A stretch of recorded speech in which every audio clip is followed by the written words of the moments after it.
Али Имран сүресі 200 аят. Мединалық. Мейірімді де рахымды есіммен Алланың. Алиф, лә, мим. Мағынасы бір Аллаға аян. Шексіз құдірет иесі Алла. Одан басқа тәңір жоқ. Ол мәңгі, тірі және барлық жаратылысты қорғаушы. Уа Мұхаммед, оған Алланың салауаты мен сәлемі болсын. Ол саған бұған дейінгі жіберілген кітаптарды растайтын, ақиқатқа негізделген кітап Құранды жіберді. Сондай-ақ Тәурат пен Інжілді түсірді. Сол арқылы бұрынғы адамдарға тура жол көрсеткен болатын. Содан соң Фурқанды, Құранды түсірді. Алланың аят белгілеріне қарсы шыққандарға қатты азап бар. Алла азиз, аса үстем, кек алушы. Ақиқатын айтар болсақ, жерде де, ғарышта да Алладан жасырын қалатын еш нәрсе жоқ. Ана құрсағында жатқан кездерінде ақ Алла сендерді өзі қалаған бейнеге келтірді. Одан өзге тәңір жоқ. Ол азиз, аса үстем әрі хәкім. Ол саған, уа Мұхаммед, оған Алланың салауаты мен сәлемі болсын. Ішінде мұхкам, мағынасы айқын да берік аяттар бар кітап түсірді. Ол аяттар кітаптың негізін құрайды. Оларға қосымша тәпсірлеуді қажет ететін мүтәшабих, астарлы мағынадағы аяттар бар. Көкелерінде бұзық пиғылы бар пенделер іріткі салу мақсатында сол аяттардан өздеріне қажетті астарлы мағыналар тауып алады. Бірақ аяттардың шынайы тәпсірін бір Алла біледі. Терең білімді ғылым иелері дұрыс пайымдап иман келтірдік. Мұхкам мен мүтәшабихтің бәрі де Алладан дейді. Парасат иелері осы ақылға тоқталады. Жаратқан иеміз тура жолға түсіргеннен кейін біздің жүрегімізге күмән кіргізіп, адастыра көрме. Бізге өзіңнің рақымшылығыңды сыйла. Шындығында сен барлық тіршілік атаулыны сыйлықпен қарық қылушысың. Жаратқан иеміз сол қиямет күні адамзатты түгел жинайтыныңа еш күмән жоқ. Алла өз уәдесінен айнымайды. Күпірлік еткендердің жинаған дүние мүліктері де мақтан ететін көп балалары да оларды Алланың азабынан қорғай алмайды. Олар тозақ отыны болады. Перғауын мен оның әріптестері және оған дейін өмір сүргендер де дәл осындай күйде болған. Олар біздің жарлығымыздың жалғанға санаған еді. Осы күнәлар үшін Алла оларды жазаға тартты. Алланың азабы қатты. Уа Мұхаммед, оған Алланың салауаты мен сәлемі болсын. Иман келтірмеген пенделерге көп кешікпей сендер жеңіліске ұшырайсыңдар. Барлығың жаһаннамға жиналып топталасыңдар. Ол қандай жаман орын десеңші, деп айтқан. Уа Яхуд қауымы, Бәдір майданында жолыққан екі қарулы қолдың оқиғасы сендерге ғибрат. Бір топ әскер Алла жолында соғысты. Ал екінші топ кәпірлер қауымнан еді. Олардың көзіне мұсылмандардың саны екесе көп секілді болып көрінді. Алла өзі қалаған жандарға көмек беріп, қолдайды. Ақиқатына қарайтын болсақ, көзі ашық жандар үшін бұл оқиғада үлкен ғибрат бар. Адам баласының ләззатқа деген құмарлығын арттыру үшін әдемі әйелдер, балалары, алтын, күміс, дүниелер, асыл тұқымды арғымақтар, мыңғырған мал мен егін жайлар кереметтей қызықтырып көрсетілген. Өткінші тіршіліктің құмарлықтары міне осындай. Алайда Алланың елігіндегі қайтып оралатын мекен бәрінен де артық. Осының барлығынан да артық ғажайыптар бар екенін сендерге баяндап берейін бе, деп оларға айтқан. Уа Мұхаммед, оған Алланың салауаты мен сәлемі болсын. Құдайдың қаһарын туғызудан қорқыңдар. Үшін мәңгілік мекен болатын, арасынан мөлдір өзендері сарқырай аққан Алланың жәннат бақшалары дайын тұр.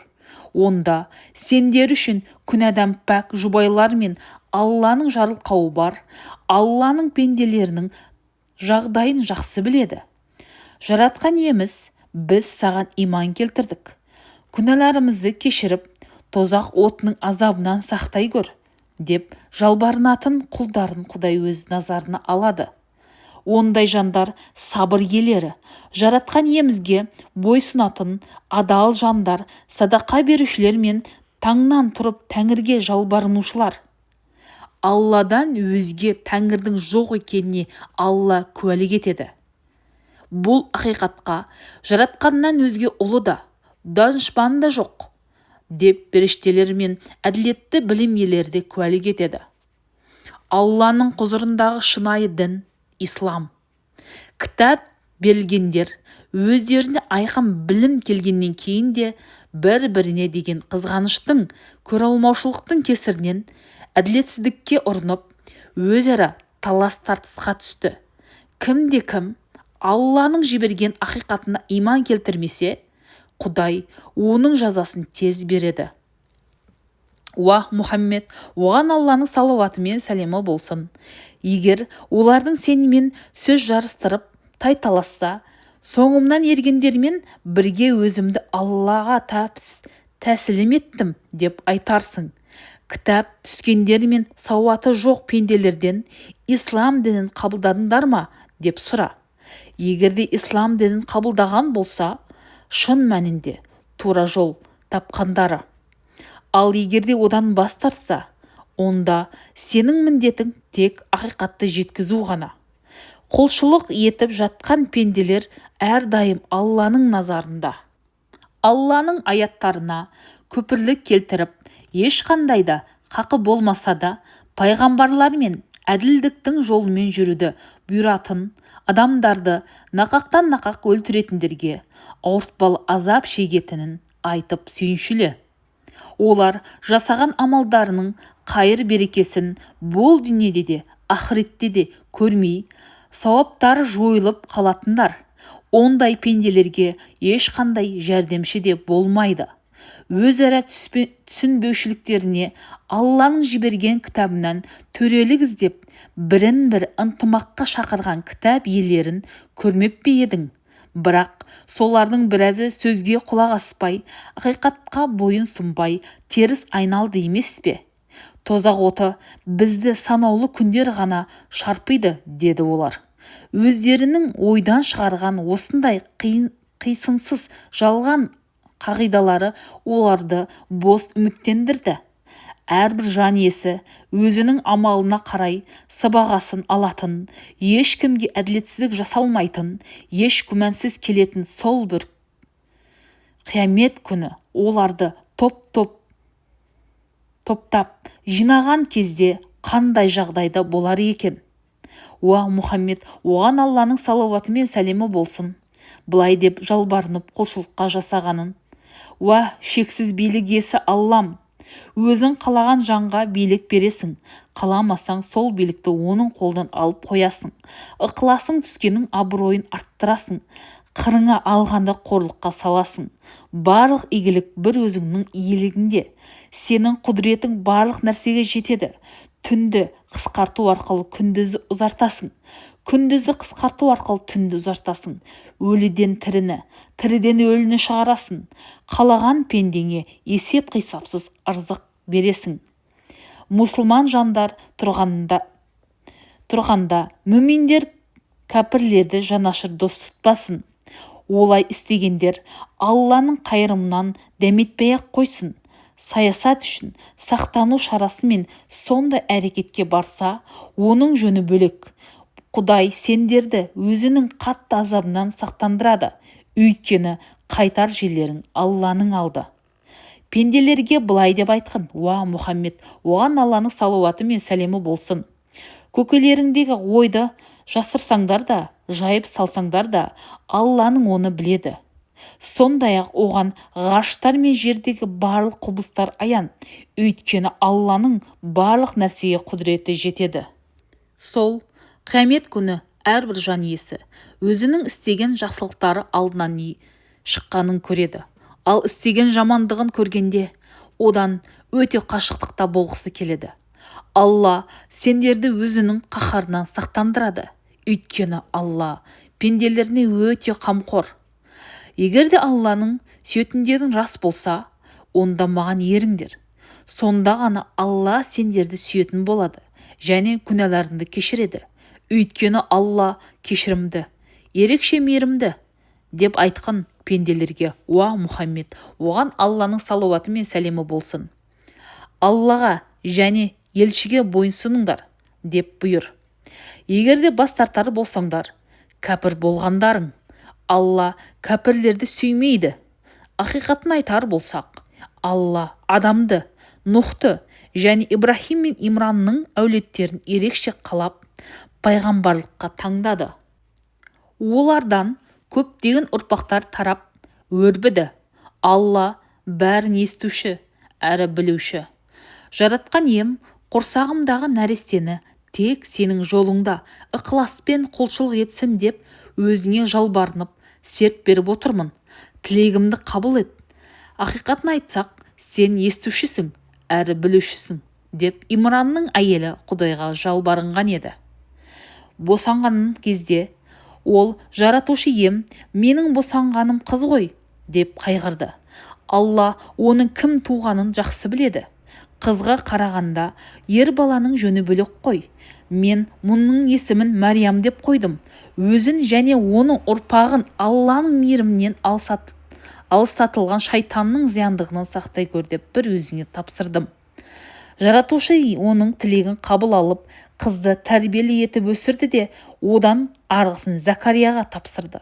Қыздың құлшылық жасайтын бөлмесіне кірген сайын Закария дастарханда тұрған тағамдарды көреді. Сонда ол, «Ей Мариям, мыналар қайдан келген?» деп сұрады. «Бұл Алланың сыйы» деп жауап берді қыз. Ақиқатын айтар болсақ, Алла қалаған пендесіне ризықты есепсіз береді. Сол жерде Закария Раббысынан, «Жаратушы ем, өзің шарапат етіп маған жақсы ұрпақ бере көрші.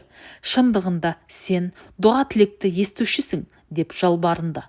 Өз бөлмесінде табанынан тік тұрып намаз оқыған Закарияға періштелер былай деп дауыстайды: «Алладан келген сөздердің ақиқатын растайтын, сабырлы да тақуа, салиқалы құлдардың бірі болатын пайғамбар Жақияны беріп, Құдай сені қуантады. Уа Раббым, мен де қайдан бала болсын, өзіме кәрілік жетті, әйелім болса бедеу» деп жауап берді Закария. «Алла өз қалағанын жасайды» деп жауап берді періште. «О, жаратқан ием, соның белгісін білдіре көр» деп жалбарынды Закария. 3 күн бойы адамдармен сөйлеспей, айтар ойыңды тек ишарамен ғана білдіру сенің белгің болсын. Раббыңды көп зікір ет, таңертең және кешке, оған дәріптеу айт» деп жауап алды. «Ей Мариям, ақиқатын айтсақ, Алла сені тақуалыққа таңдап, жан тәніңді пәк етті және әлемдегі әйелдердің ең ардақтысы қылып, ерекше қасиетке бөледі» деп мәлімдеді періштелер. «Ей Мариям, жаратқанның алдында тақуа бол, сәждеге жығыл, бас июшілермен бірге бас ий. Мінекей, осындай оқиғалардың құпиясын біз саған ашып отырмыз. Уа Мұхаммед, оған Алланың салауаты мен сәлемі болсын. Мариямды өз қамқорлығына алу үшін әрқайсысы қолдарындағы қаламдарымен жеребе тастағанда да сен олардың қастарында тұрған жоқсың. Сондай-ақ олар дауласып таласқан кезде де жандарында жоқ едің. Сол кезде періштелер: «Ей Мариям, ақиқатын айтсақ, Алла сені өз калимасымен сүйіншілейді. Оның есімі Әл-Масих Иса ибн Мариям. Екі дүниеде де оның даңқы асып, Аллаға жақындардың бірі болады» деді. Ол бесікте жатқан кезінде де және ержеткен кезінде де адамдармен әңгіме жүргізеді, әрі асқан тақуалардан болады. «О, жаратқан ием, маған адам баласы жақындамаса, бала қайдан пайда болады?» деді Мариям. «Алла өзі қалағанды осылайша жаратады. Қандай да бір істің болуын қалап бол десе жеткілікті, табан да орындалады» деді періштелер. Оған бұл жазуды үйретіп, білім беріп, ақылын жетілдіреді. Тәурат пен Інжілді де өзі үйретеді. Оны Исраил ұрпағына елші етіп жібереміз. Иса оларға былай деп айтатын болады: ақиқатын айтсақ, мен сендерге Тәңір тарапынан кереметтер алып келдім. Балшықтан мүсін жасап, үф деп үрлесем болды, ол Алланың қалауымен құсқа айналады. Алланың құдіретімен көрсоқырды да, алапес ауруды да емдеймін, өлгендерді де тірілтемін. Сендердің жеген тамақтарыңды, үйлеріңдегі сақтаулы жатқан дүниелеріңді айтып беремін. Міне, осы ғажайыптардың барлығында сендер үшін ғибрат бар. Әрине, егер де Аллаға иман келтірсеңдер. Маған дейін жіберілген Тәураттағы ақиқатты растау үшін және де сендерге харам етілген кейбір нәрселерді халал ету үшін келдім. Сендердің құдайларыңнан ізгі хабар алып келдім. Алланың қаһарын туғызудан қорқыңдар, оған бойынсұныңдар. Ақиқатын айтар болсақ, Алла менің де сендердің жаратушы иелерің. Сондықтан да оған ғибадат етіңдер. Міне, тұп-тура жолы осы. Олардың сенімсіздіктерін байқап қалған Иса: Алла жолында қайсың маған жәрдемші боласың деп сұрады. Хауарилер былай деді: Алланың жіберген дініне біз жәрдемші боламыз. Аллаға шынайы сендік, біздің мұсылмандығымызға куә бол. Раббымыз жіберген ақиқатыңа иман келтірдік, елшіге ердік, бізді куәгерлердің қатарынан жазып қой. Олар, яһудилер, Исаға қарсы қулыққа барды. Алла олардың есебін тапты. Алланың амалынан артық амал жоқ. Ей Иса, мен сенің жаныңды алып, өз құзырымдағы ардақты орынға көтеремін. Күпірлік еткендердің алдында мәртебеңді өсіремін. Сенің соңыңнан ергендердің де мәртебесін қиямет күніне дейін күпірлік жасағандардан үстем етемін. Содан соң маған қайтып келесіңдер. Сол кезде сендердің өзара мәмілеге келмеген істеріңе үкім айтамын. Алайда бұл дүниеде және ақыретте кәпірлерді қатты азаптаймын. Олардың жәрдемшілері болмайды. Ал иман келтіріп, салих амалдар жасаған жанға сауаптарын толық береміз. Алла залымдарды, шектен шыққандарды жақсы көрмейді. Аяттардағы даналық ойлар мен ескертулерді біз саған осылай оқып беріп отырмыз. Ақиқатына келер болсақ, Алланың құзырындағы Исаның жаратылуының мысалы топырақтан жаратып, содан соң бол деген кезде бола қалған адамның жаратылуының мысалы сияқты. Осының барлығы да Раббыңнан келген ақиқат. Сондықтан да шүбәланушылардың қатарында болып жүрме. Ол Иса жайлы саған ақиқатқа толы білім келген соң да сенімен айтысатындарға былай деп айтқын: уа Мұхаммед, оған Алланың салауаты мен сәлемі болсын. Келіңдер, балаларымыз бен балаларыңды, әйелдеріміз бен әйелдеріңді шақырып, өзімізбен қоса барлығымыз бір жерге жиналайық. Содан соң жалған сөйлегендерге қарғыс жібер деп Аллаға дұға жасайық. Иса жайындағы бұл қисса күмәнсіз болған ақиқат оқиға. Алладан басқа тәңір жоқ.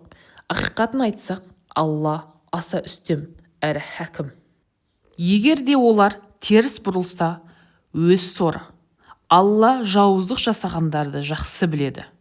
Уа Мұхаммед, оған Алланың салауаты мен сәлемі болсын. Оларға: уа кітап иелері, біздер мен сіздер ортақ бір мәмілеге келейік. Алладан өзге ешкімге табынбасқа, оған ешқандай да серік қоспасқа, және Алла тұрғанда бір-бірімізді тәңір тұтпасқа деп айтқан. Ал егерде олар бас тартқан жағдайда біздің мұсылман екендігімізге куәлік келтіріңдер деп айтыңдар. Уа кітап иелері, яһудилер мен насаралар, Ибрахим жөнінде неге босқа айтсасыңдар? Тәурат пен Інжіл одан кейін түсірілді емес пе? Шынымен ақ ақылға келмегендерің бе? Өздеріңе мәлім болған мәліметтер жөнінде ғана дауласатын пенде емессіңдер ме? Өздерің анық білмейтін ақиқаттар жөнінде неге айтсасыңдар? Алла бәрін біледі, сендер білмейсіңдер ғой. Ибрахим яхуди не насарада болмаған. Ол ханифа, пәк жүректі мұсылман болған. Көп құдайшылардың да қатарында болмаған. Ибрахимге ең жақын болатын адамдар, оның соңынан ерген жандар. Сондай-ақ осы Мұхаммед, оған Алланың салауаты мен сәлемі болсын, пайғамбармен бірге иман келтіргендер, Алла муминдердің қамқоршысы. Кітап иелерінің бір тобы сендерді тура жолдан адастырып жіберуді қалайды. Алайда олар өздерін адастырып жүр, соны өздері сезбейді де. Кітап иелері өздерін куәлік келтіре отыра, Алланың аяттарына неге сенбейсіңдер? Кітап иелері өздерін анық біле тұра, неліктен шындықты жалғанмен жасырасыңдар? Кітап иелерінің бір бөлігі муминдерге түсірілгенге, Құранға таңертең иман келтіріп, кешке жақын айнып кеттіңдер. Кім білсін, мүмкін оларда райлардан қайтып қалар деді. Сендердің діндеріңе кірмегендерге сенбеңдер. Мұхаммед, оған Алланың салауаты мен сәлемі болсын. Сендерге ақиқат керек болса, айтайын. Ең тура жол Алланың жолы. Бұрын сендерге жібергенді қазір басқа адам арқылы жіберіп отыр. Әлде осы жөнінде жаратқанның алдында дауласайын деп отырсыңдар ма? Деп айтқан оларға. Және де былай деп айт оларға. Ерекшелік қасиет беру Алланың елігінде. Ондай қасиеттерді өзі қалаған құлына береді. Алла жомарт және барлығында білуші. Ол Алла өз мейірімін қалаған құлына арнайды. Өйткені Алла шексіз мейірімді. Кітап иелерінің ішінде аманат етіп қиынтар өте көп ақша тапсырсаң, өзіңе түгелдей қайтарып беретіндер бар. Сонымен қатар, олардың ішінде тапсырған 1 динар аманатыңды жеркелеп тұрып алмасаң, өзіңе қайтармайтындар да бар. Өйткені олар арабтар секілді сауатсыздар мен надандардың ақысын қайтаруға міндетті емеспіз, дейді. Ақиқатын біле тұра олар осылай Аллаға қарсы сөздер сөйлейді. Жоқ деймін. Кімде-кім Аллаға берген өз уәдесін тұрып, тақуалық етсе, әрине, ондай тақуа жандарды Алла сүйеді. Аллаға берген уәдесі мен анттарын арзымас ақыға айырбастайтындар үшін ақыретте ешқандай да несібе болмайды. Қиямет күнінде Алла олармен сөйлеспейді де, назарда салмайды, күнәдан да тазартпайды. Олар жан ауыртар азаптарға душар болады. Олардың кітап түскендердің ішінде қасиетті кітапта жоқ сөздерді айтып, бұл кітап сөзі деп өзгелерді сендіруге тырысатындары бар. Бұлар Алла тарапынан жеткен сөздер, дейді. Алайда ол Алла сөзі емес. Өздері жақсы біле тұра, Аллаға байланысты жалған сөйлейді. Алла өзі кітап түсіріп, хикмет пен пайғамбарлықты берген адамның өзгелерге Алланы қоя тұрып, маған құл болыңдар деп айтуы ешқандай қисынға келмейді ғой. Қайта керісінше, қасиетті кітапты оқыған екенсіңдер, енді хақ тағалаға бойсынушылардан болыңдар деп халыққа үндегені лазым. Оның Алланың сендер мұсылман болғаннан кейін де періштелер мен пайғамбарларды өздеріңе тәңір тұтып, имансыздыққа ұрыныңдар деп бұйырмайтынында айқын. Алла пайғамбардың антын қабылдап, уәделерін алған кезде былай деген еді: сендерге қасиетті кітап пен даналық дарттым. Осыдан кейін сендердегі бар ақиқатты растаушы менің елшім келеді. Сол кезде оған иман келтіріп жәрдем бересіңдер. Осы шартымды қабылдайсыңдар ғой? Қабылдаймыз, деді олар. Ендеше осыған куәлік етіңдер. Мен де сендермен бірге куәлік етемін, деді хақ тағала. Осыдан кейін де уәдеден тайғандар нағыз пастықтар.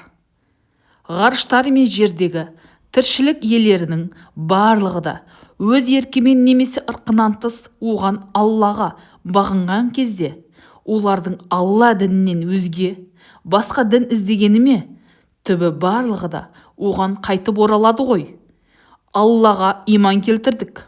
Сондай-ақ өзімізге түсірілгенге және Ибрахимге, Исқаққа, Яқупқа, оның ұрпақтарына, Мұсаға, Исаға және Раббылары тарапынан келген пайғамбарларға түсірілгенге иман келтірдік. Біз үшін олардың арасында айырмашылық жоқ.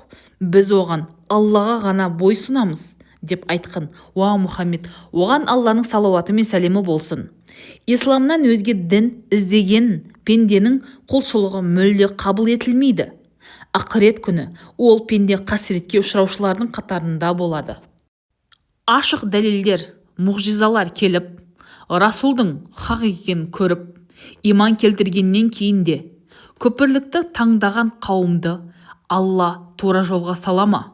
Залым қауымды Алла тура жолға салмайды.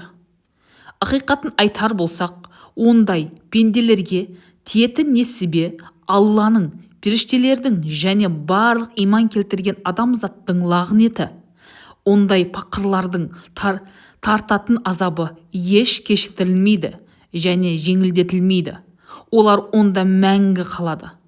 Ал тәубеге келіп, ізгі амалдар жасағандардың жөні бөлек. Ақиқатына келсек, Алла кешірімді, рахымды. Ақиқатын айтар болсақ, иман келтірген соң күпірлік жолға түсіп, өз имансыздықтарын еселей түскен пенделердің тәубасы қабылданбайды. Нағыз адасқандар солар. Шын мәнінде иман келтірмей, кәпір күйінде жан тәсілім еткен пенделер жер шарының көлеміндей алтын берсе де, өзін тозақтан құтқара алмайды. Оларға жан қинар, азап даярланған, ешқандай да жәрдемші де болмайды. Өздеріңнің жақсы көретін дүниелеріңді Алла разылығы үшін жұмсамайынша, имандылық қасиетке ие бола алмайсыңдар. Қандай қайыр садақа берсеңдер де, Алла оны біліп тұрады. Тәурат түсірілгенге дейін Исраилдің Жақып пайғамбар өзі харамға жатқызған түйе еті мен сүті секілді тағам түрлерінен басқа барлық тағамдар Исраил ұрпақтары үшін халал етілген еді. Уа Мұхаммед, оған Алланың салауаты мен сәлемі болсын. Егерде өз айтқандарың рас екеніне шын сенетін болсаңдар, Тәуратты әкеліңдер де оқып беріңдер деп айтқан кітап түскендерге. Міне осыдан кейін де Аллаға қарсы шығып, өтірік жала жапқандар нағыз залымдардан болады. Алла ақиқатты паш етті. Ибрахим көрсеткен ханиф дінмен жүріңдер. Ол еш уақытта көп құдайшыл болмаған деп айтқан. Уа Мұхаммед, оған Алланың салауаты мен сәлемі болсын. Ақиқатын айтар болсақ, адамдар құлшылық ету үшін салынған алғашқы үй Меккеде. Ол ерекше қасиетке ие болған мекен. Бүкіл ғалымдар үшін бағыт көрсетуге қызмет етеді. Соның өзі айқын мұғжиза. Оның ішінде Ибрахимнің мақамы да бар. Ол шаһарға кірген адам баласы қауіпсіз жағдайда болады. Жағдайы бар адамдар үшін Қағбаға барып, Алла алдына қалжылық жасау парыз. Ал кімде-кім бұған сенімсіздік білдірсе, ақиқатында Алла күллі әлемге де мұқтаж емес. Уа кітап иелері, Алланың аяттарына неге қарсы келесіңдер? Алла барлық істеген істеріңе куә ғой, деп ол пенделерге айтқын. Уа Мұхаммед, оған Алланың салауаты мен сәлемі болсын. Уа кітап иелері, сендер неге иман келтіргендерді Алланың жолынан қайтарып жатсыңдар? Өздерің куә бола тұра, сол жолды терістеп көрсеткілерің келеді. Істеген амалдарыңнан Алла хабарсыз емес, деп айтқан оларға. Уа Мұхаммед, оған Алланың салауаты мен сәлемі болсын. Уа иман келтірген жандар, егерде кітап иелерінің ішінде бір топтың сөзіне бойсынсаңдар, сендерді иманнан тайдырып, кәпір қылып жібереді. Сендерге Алланың аяттары оқылып, араларыңда оның елшісі жүрген кезде қалай ғана күпірлікке ұрынасыңдар. Алланың дініне кіргендер шын мәнінде түп-түзу сара жолға түскендер болып есептеледі. Уа иман келтіргендер, Алланың қаһарын туғызудан шынайы түрде қорқыңдар және мұсылман күйде ғана өліңдер. Барлығың бір адамдай Алланың дінін бекем ұстаныңдар, шашырап бөлініп кетпеңдер. Алланың жарылқаған сансыз нығметтерін естеріңе түсіріңдерші. Сендер бір-бірлеріңе дұшпан едіңдер. Алла жүректеріңді табыстырды. Оның нығметінің арқасында бір-бірлеріңе бауыр болдыңдар. Жалыны шарпыған оттың шыңырауына құлауға сәл қалғанда Алла сендерді құтқарды. Алла сендерге өз аяттарын осылай баяндайды. Мүмкін тура жолға түсесіңдер. Сендердің араларындағы бір топтарын халықты жақсылыққа шақырып, жамандықтан сақтандыру ісімен айналыссын. Олар бақытқа кенелушілер. Өздеріне анық дәлелдер келгеннен кейін бір-бірімен келіспей, пікір таласқа түсіп кеткен яһудилер мен насаралардың жорты сияқты болмаңдар. Оларға ауыр азап бар. Қиямет күні кейбіреулердің жүздері ағарып, кейбіреулердің жүздері қараяды. Жүздері қарайғандарға иман келгеннен кейін күпірлікке бардыңдар ма? Енді сол күпірлік еткендерің үшін азапты тартыңдар деген сөз айтылады.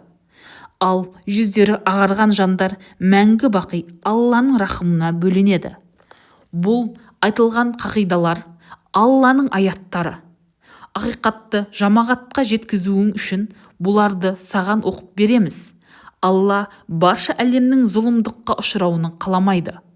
Ғарыштар мен жердегінің барлығы Аллаға тән, және барлық іс Аллаға қайтады. Уа Мұхаммед, оған Алланың салауаты мен сәлемі болсын. Сендер барша адамдардың иелігіне үшін келген жақсы істер жасауға бұйыратын, өзге жұртты жамандықтан тыятын, Аллаға иман келтірген сондай бір өнегел үмбетсіңдер. Егер де кітап иелері иманға келсе, өздеріне жақсы болар еді. Олардың арасында иманға келушілер де бар, бірақ көпшілігі пасықтар. Тигізетін азғантай залалдары болмаса, олар сендерге үлкен зиян жасай алмайды. Егер де сендерге қарсы майдан ашса, артынша өздері теріс айналып қашатын болады. Содан соң олар ешкімнен жәрдем ала алмайды. Алланың қамқорлығы мен адамдардың көмегіне иек артпаса, қай жерде жүрсе де, олар қорлықтан бас көтермейді. Алланың қаһарына ілігіп, кедейлікке ұшырайды. Өйткені олар Алланың аяттарына қарсы келіп, күпірлік етіп, ешқандай хақысы болмаса да, пайғамбарларды нақақтан нақақ өлтірген болатын. Сондай дұшпандық жасаған арқылы күнәға батқандары үшін ол пақырлардың көретіні күндері осы. Кітап иелерінің барлығы бірдей емес. Олардың ішінде түні бойы Алланың аяттарын мәнерлеп оқып, сәжде жасайтындар да бар.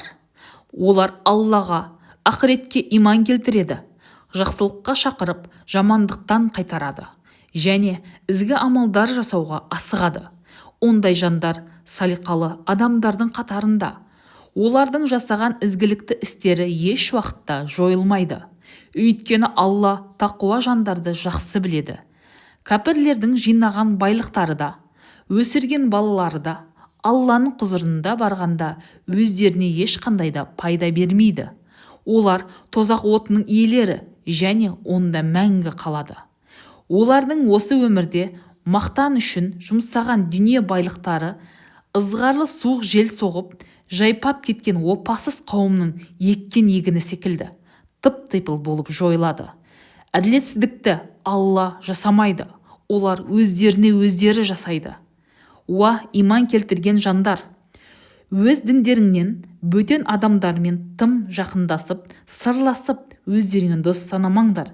Орайы келсе-ақ, олар сендерге зиян тигізуге даяр тұрады. Олардың шын пейілдері сендерді құрдымға кетіру, өйткені сөйлеген сөздерінен ақ жек көрініш байқалады. Ал жүректерін одан да зор жауыздық жайлаған. Егер де зер салып оңған болсаңдар, бұрыннан да өз аяттарымызда оның айқын дәлелдерін келтірген болатынбыз. Сендер оларды жақсы көргенмен, олар сендерді жақсы көрмейді. Көктен түскен кітаптардың барлығына сендер иман келтіресіңдер. Сендерге жолға қалса, олар иман келтірдік, дейді. Ал өздері жеке қалғанда ызадан зығырданы қайнап, өз саусақтарын шайнайды. Ызадан жарылып өлі қалыңдар, деп айтқан оларға. Уа Мұхаммед, оған Алланың салауаты мен сәлемі болсын. Ақиқатын айтар болсақ, Алла олардың көкейіндегі пейілдерін жақсы біледі. Егер де сендерде бір жақсылық бола қалса, олар қайғыра қалады. Ал егер бақытсыздыққа душар болсаңдар, қуанышқа кенеледі.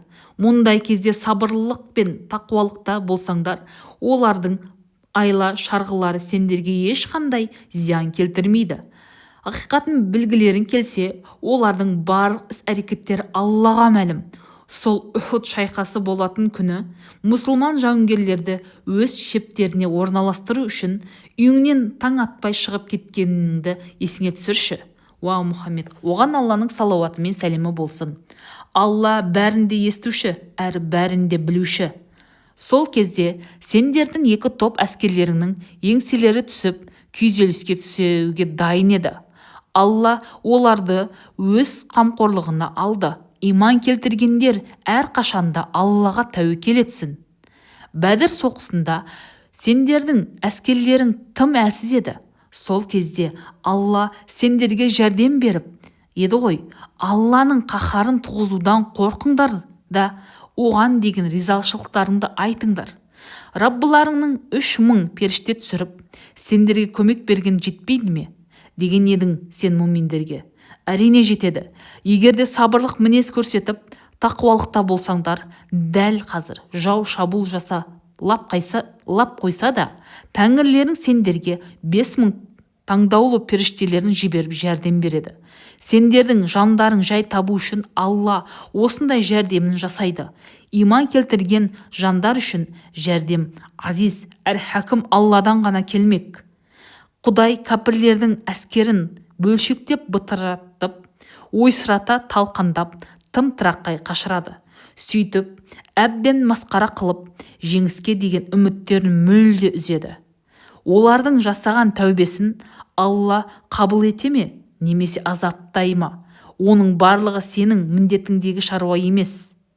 Шын мәнінде олар залым қауым. Ғарыштар мен жердегі болмыстардың барлығы Алланың иелігінде. Өзі қалағанына мейірімі түсіп, рақымшылық жасайды. Қаламағанын азапқа салады. Алла кешірімді, әрі рахымды. Уа иман келтірген жандар, өсімді үсті-үстіне еселеп, рибадан пайда түсіріп жемеңдер. Алланың қаһарынан ұшыраудан қорқыңдар. Мүмкін жеңіске жетерсіңдер. Кәпірлер үшін дайындалған оттан қорқыңдар. Аллаға және елшіге бойынсыныңдар. Мүмкін дәл сол кезде мейірімге бөленіп қаларсыңдар.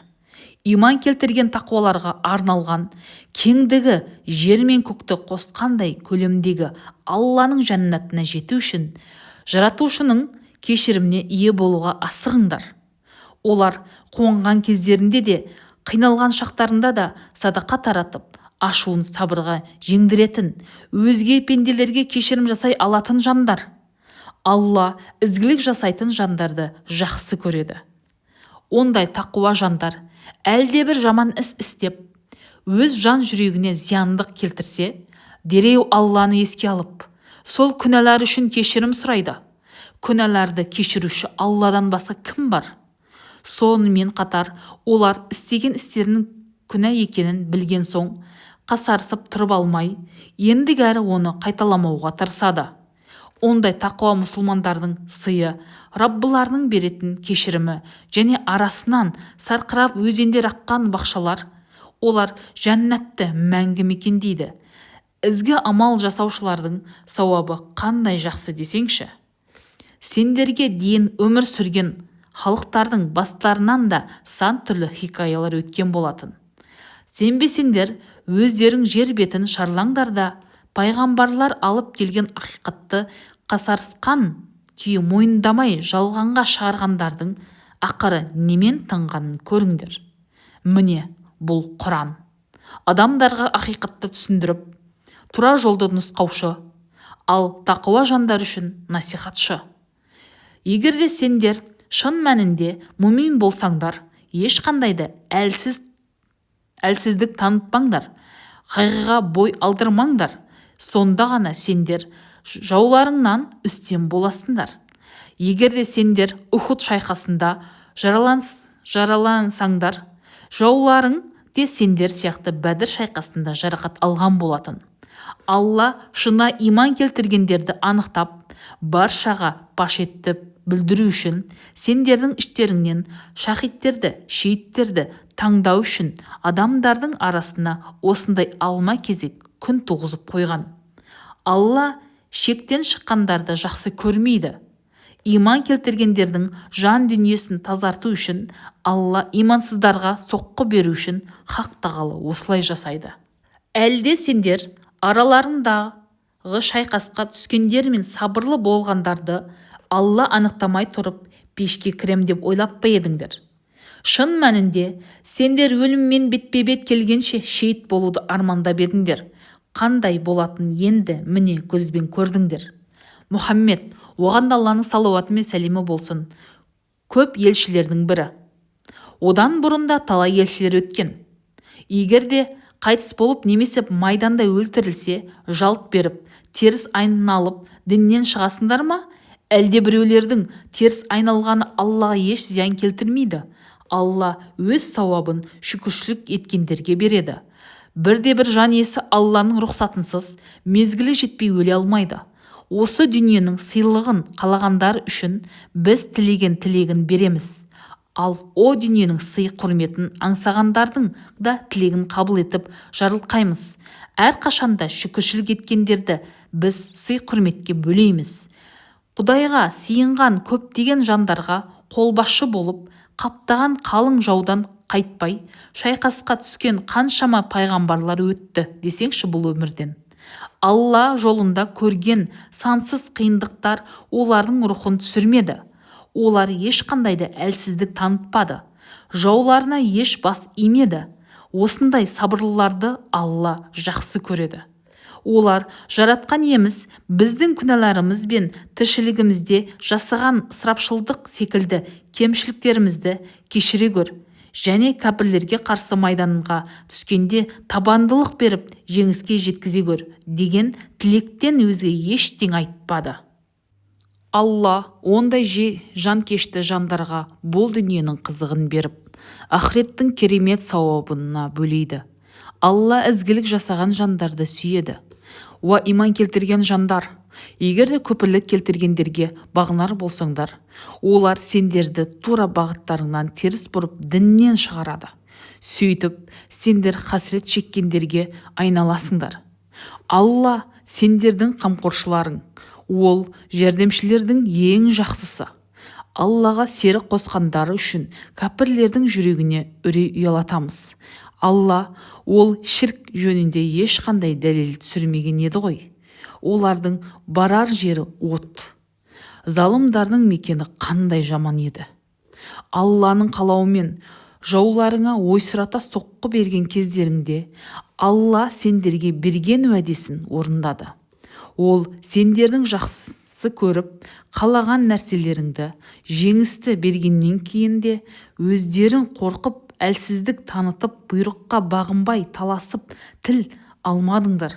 Кейбіреулерің осы өмірдің қызықтарына соғыстан түскен олжаға көз тіктіңдер. Кейбіреуің ақыреттен үміт еттіңдер. Содан кейін Құдай сендерге жеңілістің ащы дәмін татырды. Бірақ Алла сендерге кешірім берген. Өйткені Алла мүминдерді жарылқаушы. Уа мүмин жандар, бір-бірлеріңе де қарамастан жаудан тырқырай қашқан сәттерің естеріңде ме? Ал Расул елші Мұхаммед, оған Алланың салауаты мен сәлемі болсын, арттарыңнан айқайлап шақырған еді. Жеңіс пен олжаны қолдан беріп, бастарың бәлеге қалғанда, Алла сендерді жеңілістің уайымына қоса пайғамбардың тілін алмағандарың үшін қайғы жіберу арқылы жазалады. Алла сендердің істеген істеріңнен хабардар. Қайғыдан соң Алла сендердің бір топтарыңды тыныштықта мүлкітіп, ұйқыға шомылдырды. Ал қалғандары өз қара басын ойлап уайымдады. Жәһілдік дәуірлеріңдегі дей Алла жөнінде әділетсіз ойларға кетіп, біз еш нәрсе шеше алмаймыз ғой, қолымызда не тұр, деді. Ақиқатында істің барлығы Аллаға тән деп айтқан оларға. Уа Мұхаммед, оған Алланың салауаты мен сәлемі болсын. Іштеріне бүккендерін олар саған білдірмейді. Егер де бұл істе біздің өз еркіміз өзімізде болса, бұл жерде арам өлмес едік, деді олар. Сендер тіпті үйлеріңде жатсаңдар да, тағдырыңның жазғаны сол болса, өлетін жерлеріңе өздерің ақ жетіп барасыңдар, деп айтқан оларға. Мұның бәрінде Алла сендердің ішкі ниеттеріңді сынап, жүректеріңдегі тазалау үшін жасады. Алла көкелеріңдегі толық білуші. Ухуд шайқасы болған күні екі топ бір-бірімен бетпе-бет кездесті. Сол кезде іштеріңдегі артқа қашқандарды шайтан пайғамбардың бұйрығына бойсұнбауға ұрындырып, тура жолдан тайдырды. Алла оларды кешіріп қойған. Ақиқатында Алла кешірімді, мейірімді. Уа иман келтірген жандар, сапарға шыққан немесе жорықта жүрген бауырлары жайлы, егер де олар біздің қасымызда болғанда өлместе еді, кісі қолынан қаза таппаста еді деп айтатын кәпірлерге ұқсамаңдар. Бұндай бойкүйездік ойды Алла олардың жүректеріне қасірет егу үшін түсіреді. Алла пенделерін тірілтеді және өлтіреді. Жасаған істеріңнің барлығын Құдай көруші. Егер де жаратқанның жолында жан берген болсаңдар, Алланың кешірімі мен рахымына кенелесіңдер. Ондай нығмет сендердің бұл дүниеде жиған тергендеріңнен анағұрлым артық. Өлсеңдер де, өлтірілсеңдер де, сендер міндетті түрде Алланың құзырына жиналасыңдар. Уа Мұхаммед, оған Алланың салауаты мен сәлемі болсын. Алланың мейірімінің арқасында оларға әміріңді орындамаған садақшы сахабаларға жұмсақтық таныттың. Егер де жүрегің қатыгез болғаныңда, олар сенің маңайыңнан қашып кетер еді. Оларға кешірім жаса. Олар үшін истихфар, Алладан кешірім тіле және барлық істерде олармен кеңесетін бол. Содан кейін әлдебір шешімге келер болсаң, Аллаға тәуекел ет. Өйткені Алла тәуекелге бел буғандарды жақсы көреді. Егер де сендерге Алланың өзі жәрдем берсе, сендерді ешкім жеңе алмайды. Егер де Алла Бәдір мен Ухудта жәрдем бермей қойса, онда сендерге жәрдемші кім береді? Сондықтан да мүминдер Аллаға тәуекел етсін. Майданда түскен олжаға қиянат жасау пайғамбар үшін лайық емес. Ондай күнә жасаған және жан қиямет күні сол қиянатын арқалап келеді. Содан кейін әрбір жан иесі істеген ісінің жазасын толық алады. Оларға ешқандай да әділетсіздік жасалмайды. Алланың разылығын іздеген жан мен Алланың қаһарына ұшырау жаһаннамнан орын алған пендеге тең бола ма? Ол орын қандай жиіркенішті еді. Алланың құзырында олар әртүрлі дәрежеде болады. Алла олардың істеген істерін толық көруші. Өзінің қасиеттік аяттарын оқып беру арқылы мүминдерді рухани тазартып, қасиетті кітапты оқытып, өздерінің арасынан кемеңгерлікке жеткізетін пайғамбар шығару арқылы Алла оларды нығметке бөлеп қойғаны қашан.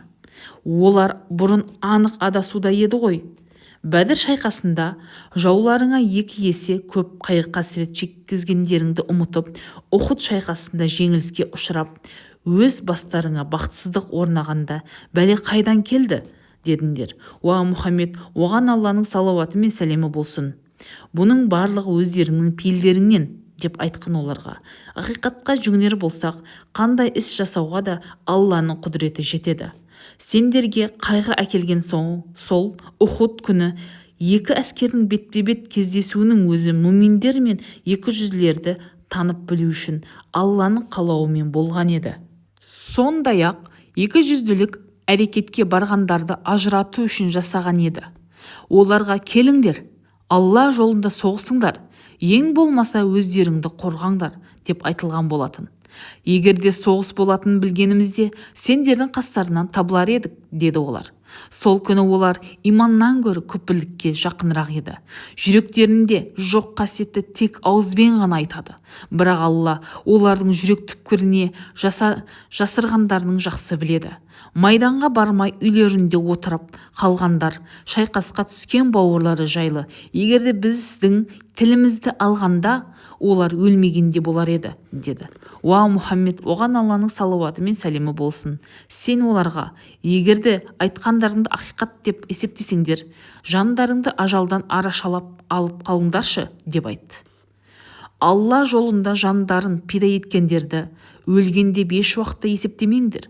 Жоқ, олар тірі, Раббыларының құзырында өз ризықтарын алып жатыр.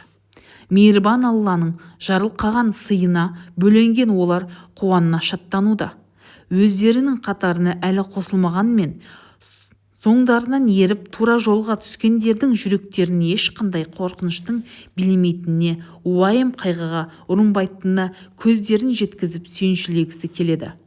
Жарылқауға келгенде Алланың керемет жомарттығына және де муминдердің жасаған сауапты істерін Алла зая кетірмейтінмен олар қуана сүйіншілейді. Тәндеріне жарақат алғаннан кейін де Алланың және елшінің шақырғанына бойсұнып, жанкештілікпен майданға ұмтылғандарға үлкен сауап бар. Кейбір кертартпа пенделердің сендерді шабуға Құрайыштар әскер жинап қойды, бұғып қалыңдар деген сөздері олардың имандарын тек күшейте түсті. Бізге қамқоршы болуға Алланың өзі жеткілікті.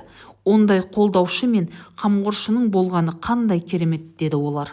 Сөйтіп, олар Алланың нығметі мен мейіріміне кенеліп, ешқандай бәлеге ұрынбай, аман-есен қайтып оралды. Алланың жарылқауына бөленді. Алла үлкен мейірім иесі. Анығында өзінің көмекшілерімен бірігіп алып, шайтан сендерді қорқытады. Егерде шын иман келтіргендерден болсаңдар, олардан қорықпаңдар, менің қаһарымнан қорқыңдар. Кәпірлікке асқандардың жағдайы сені қайғыртпай-ақ қойсын. Уа Мұхаммед, оған Алланың салауаты мен сәлемі болсын. Олар Аллаға ешқандай да зиян келтіре алмайды. Олардың бұндай болуының шын себебі Алланың оларды ақыреттік несібесінен құр қалдыруды қалағаннан.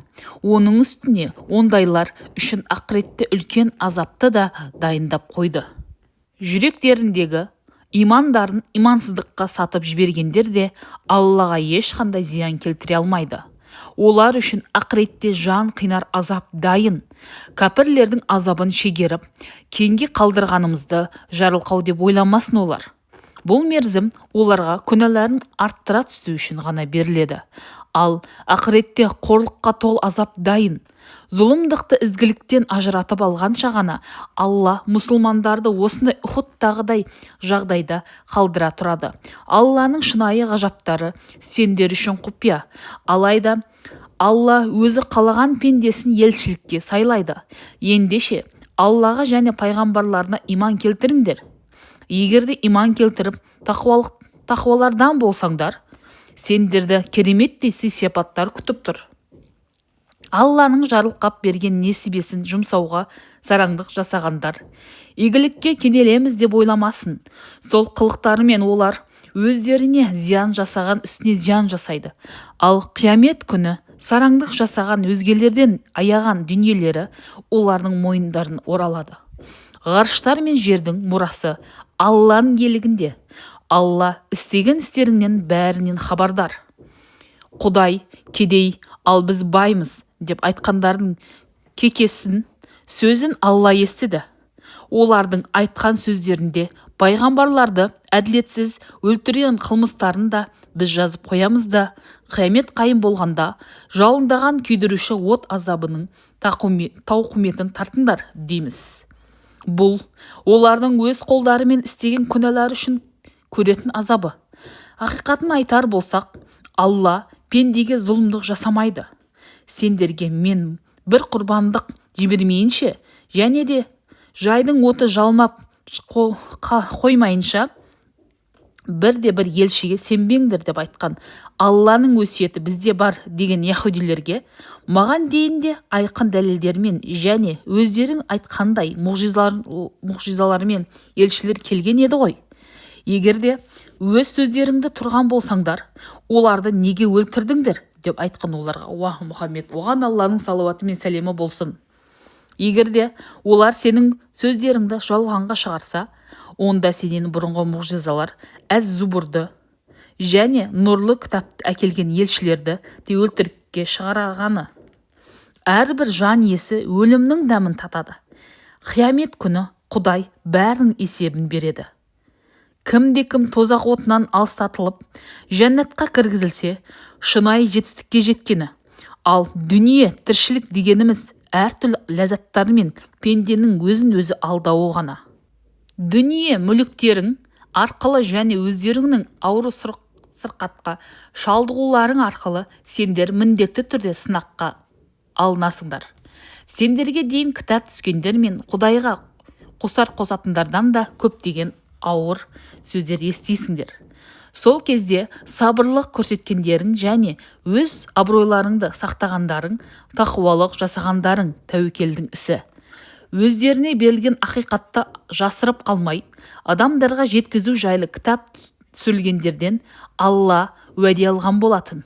Алайда олар құны арзымас дүниеге қызығып, уәделерін аяқ асты етті. Сондағы қол жеткен жетістіктері қандай қасиетсіз еді. Өздерінің ойдан шығарған жалған шығармашылықтарына мақтанатындар және де өздері жасамаған істері үшін мақтағанды жақсы көретіндерді азаптан құтылып кетеді деп ойлай ма? Оларды жан төзгісіз ауыр азап күтіп тұр. Ғарыштар мен жер жүзінде билік жүргізу Алланың елігінде. Барлық болмыс атаулыны жаратуға Алланың құдіреті толық жетеді. Ақиқатын айтар болсақ, ғарыштар мен жердің жаратылысы мен түн мен күндіздің алмасуының өзі ақыл иелері үшін Құдай құдіретінің дәлелдері емес пе? Олар тұрып та, отырып та, жантайып та жатып та Алланың естеріне алып зікір етеді. Ғарыштар мен жердің жаратылысына ой жүгіртіп, жаратқан иеміз, мұның бәрін сен бекер жаратқан жоқсың.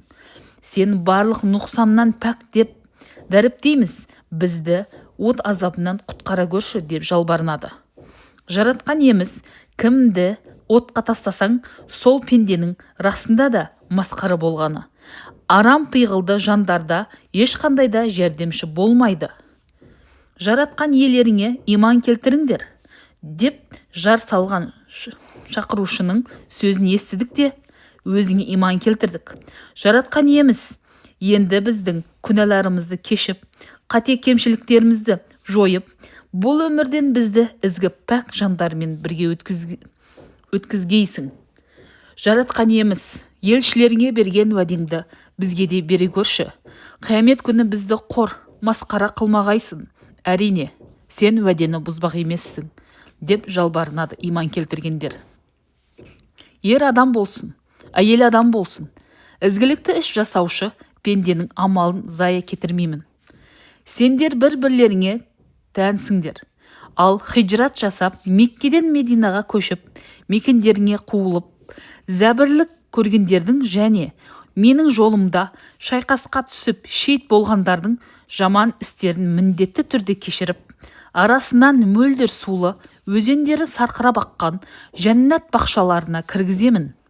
Алланың сендерге жасайтын сыйлығы осындай. Шын мәнінде Алланың сыйы барлық сыйлық атаулыдан артық, деп жаратқан иелері оларға жауап берді. Меккеде емін-еркін сайраңдап жүрген кәпірлердің дәулеті, байлығы сені еліктірмей-ақ қойсын, уа Мұхаммед. Оған Алланың салауаты мен сәлемі болсын. Бұл олардың көретін азын аулақ қана қызықтары. Соңғы барар жері тозақ, оты болмақ. Қандай жаман орын десеңші. Ал жаратқан иелеріңнің қаһарына ұшыраудан қорқатын тақуа жандарға сый құрмет ретінде Алланың құдіретімен арасынан өзендер сарқыраған жәннат бақшалары дайындалды. Сол мекенде олар мәңгілік ғұмыр кешеді. Ізгі жандар үшін Алланың құзырындағыдан артық еш нәрсе жоқ. Шын мәнінде кітап иелерінің ішінде Аллаға иман келтіріп, сендерге және өздеріне түсілгенге иланатын, Алладан қорқып, Алланың шариғатын болмашы қызықтарға айырбастамайтын жандар бар. Оларды Раббыларының құзырында зор сый құрметтер күтіп тұр. Ақиқатында Алланың есеп алуы өте шапшаң. Уа иман келтірген жандар! Қандай жағдайда болмасын, сабыр сақтаңдар. Қауіп атаулының барлығынан сабырлық сақтау арқылы сақтаныңдар да Алладан қорқыңдар. Бәлкім бақытқа кенелерсіңдер.